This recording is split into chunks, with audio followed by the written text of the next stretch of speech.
Hey guys, Paul Chopper here, and today we're doing another opinion sort of video looking into what I believe is the best carry right now. The reason I've waited to do this video is because for a very long time Murdoch was the #1 pick and it really wasn't much of a competition. But now balance changes have happened and it seems to be more of an even playing field. So just like my best mid lane guide, which is linked below and linked at the end of the video, I'm going to go over each carry, giving a quick detail of what I think of them right now in the current meta, then I'll go into my overall verdict. Let me know down below what you think is the best carry and why. So first up, let's start with Seraph, the first of her kind being a melee carry. Now the thing with her is that she can play a few other roles such as jungle. She does have great ganking abilities to do it, but in the carry role she can be hard to play. You would need a range support to help her out from poking the offlaner and hitting tower, which is Seraph's biggest problem early game. The Heaven's Fury ability is great to deploy such stuff as Gadget's Mine if timed right, and she does have an overall high skill cap. For me though, in this heavy crowd control meta, I don't find much use for her, with range carries being the better option. Grim.exe has been in a tough spot for some time.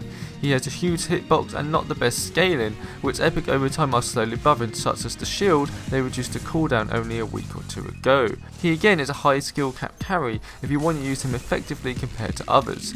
I feel the main reason behind this is because, well, he did have a good scaling as say Murdoch or Sparrow, now I think he would be godlike right now. Remember, he is a utility carry. Your shield can block anything if timed right, from Steel's ultimate, Aurora's ultimate, even Gideon's to quickly get out of it. Yes, he is a big target, but what he's capable of doing in his CC meta is crazy.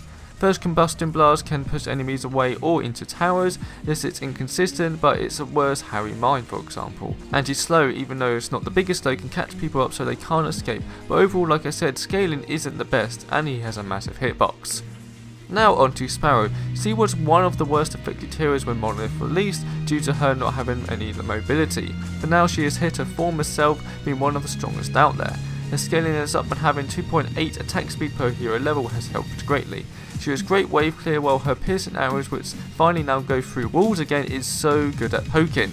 Even early game hitting the offlaner over, which is great. Late game it can do around 300 to 400 damage, which is insane to poke the last final hit on an escaping player. She does have low mobility and needs a blink charm to fix that. Her hail of arrows is pretty good for wave clear and maybe the odd zoning, as it doesn't do much damage to heroes. Her passive definitely needs a rework though. Excess damage per shot, it doesn't really do anything, with everything mid to late game dies up to 5 hits, so honestly it does nothing. Sparrow's abilities aren't the best in this meta either. With growth and order, when trying to build damage, it's stacked with health and armor and maybe a bit of lifesteal, so this is a problem, and building tanking with a carry isn't viable compared to Legacy's tank meta. The only benefit is that she can have Hunter's Guild, being a card that debuffs her, so in the CC meta she can save herself from say Aurora or Faye's ult, and it is rather cheap to get. Now let's get into Twin Blast. He's the opposite for Sparrow in my opinion. Before Monolith he was terrible and almost unplayable, but once he got his Monolith rework he has been a lot better. He's the type of quick burst hero that only needs to get close enough to a hero and get the jump on them with his triple tap and dash. He is a great burst carry. His ultimate is really good at picking those opponents that are far away and has a very long range and does surprisingly a good amount of damage. I mean, at level 3 you can do 1000 plus damage late game, but you need to aim it well and time it just right. As time has gone on, I've played more and more of him and find to be having a blast. Pun intended. He also has really good affinities in this meta. Growth gives him Hunter's Guild, which again can help with the CC, and he also has Fury, so he's efficient at stacking crit, lifesteal and damage together. You also don't need to build say a blink charm on him, being a bit more mobile, but I feel it does benefit more with his kit to go full damage. And finally, the big one being Murdoch. He was the king of carries for a very long time, but with his recent nerfs hitting his ultimate damage and attack speed not scaling as well with his hero level, his kit however still remains very strong. His mine is great if placed correctly, and the push ability by itself is an amazing escape tool. It pushes them back at a big distance and you keep visual on them so you can hit them freely, unlike a blink charm which makes you turn into a direction you wish to go in. His armor shred, even though slightly nerfed, is good for early game damage and late game helping you destroy those more tanky characters. He also has the Fury ability, so he can build rather well just like Twin Blast.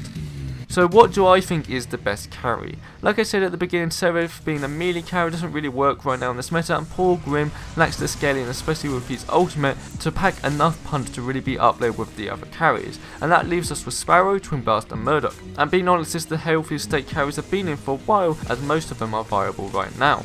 And for me, they all have their strengths and weaknesses. Murdoch's kick is fantastic, Twin Blast's burst capabilities to pick a hero off is frightening, and Sparrow's poking and wave clear is great. So how do you choose?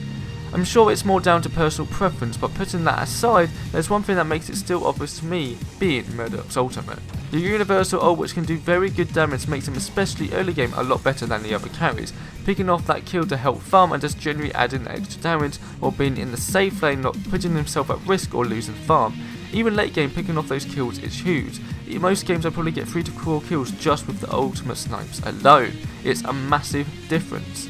Now just to add to this, my favourite carry is Twin Blast. His type of playstyle just speaks to me with that high risk, high reward play, but there's no doubt that Murdoch still takes the crown just, but it's the closest it has ever been.